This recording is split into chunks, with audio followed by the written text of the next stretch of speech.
Pagbibilliards kasi, hindi lang basta matuto ka and then you will use it for your, for gambling and everything. This is our quality time na. Kapag gusto nyong matuto magbilyar, ang aming opisina sa Billmagic ay open for free. Pwede namin kayong turuan, mga bata.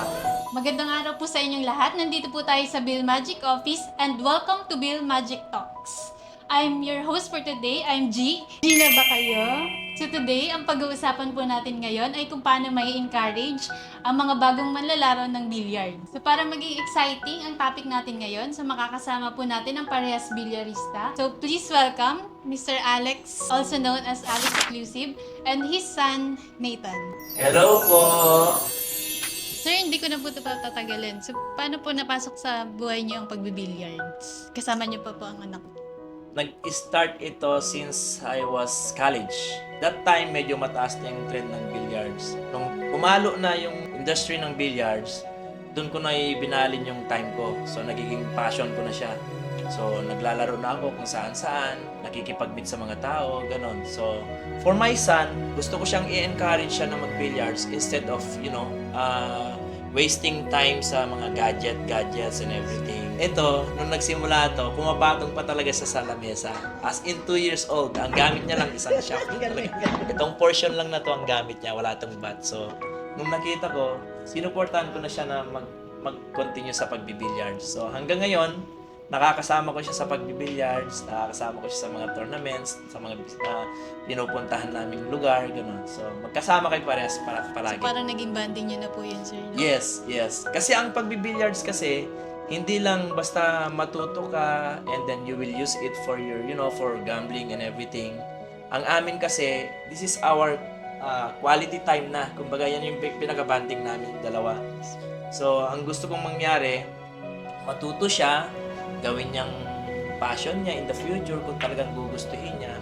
And pwede niya actually magiging professions ito in the future. Nathan, balita ko, sumasali ka sa mga tournament ha. Ano yung pinakabiggest achievement mo? Ako, sumasama po sa mga tournament.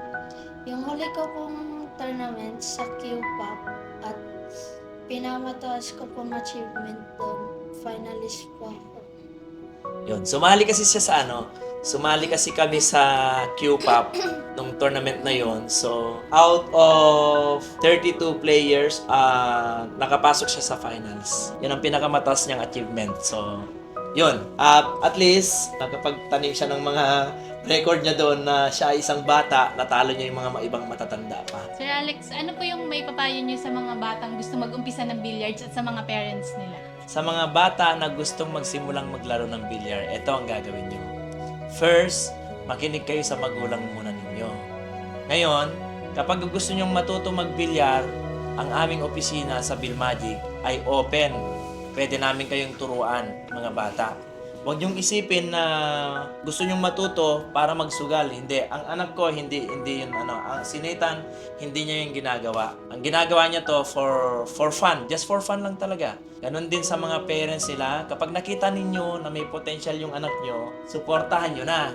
Kasi, if you notice, nasa national na po ang sports ng billiards. Meron tayong mga palarong pambansa, kasama na yung billiards na yan. Pwede na rin nilang gawing profession nila yung billiards. Kasi pag nagiging professional sila sa billiards, magiging maganda na rin ang buhay. Nathan, ano naman ang masasabi mo sa mga kapwa mong batang bilyarista? Masasabi ko po, una, makinig po muna sa magulang. Pangalawa, unahin po yung pag-aaral. At pangatlo po, gawin pong opportunity yung pagbibilyar para mag-bonding sa pamilya po. Yes, tama. Yun yung ginagawa niya. Ang ganda naman ng sagot ni Nathan. Sir Alex, para sa inyo, ano po ang Billmagic? Passion! And there you go mga ka-G. Sana marami kayong natutunan sa ating Father and Son segment today. At dito po nagtatapos ang ating Billmagic Talks. Bye, G!